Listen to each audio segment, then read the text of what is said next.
Baby मैं तुमसे बहुत प्यार करती हूँ, तुम्हारे लिए जान भी दे सकती हूँ।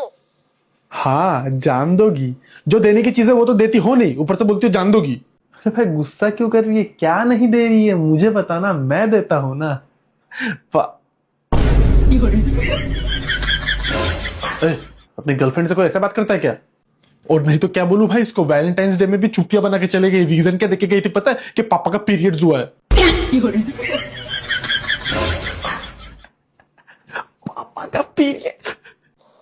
अच्छा वो सब छोड़ो, वैसे हाउ डू यू डू? वही पुराने स्टाइल में, दोनों पैर कंधों पर, फिर उसके बाद घचाघच घचाघच घचाघच। अब ये घचाघच घचाघच घचाघच क्या होता है?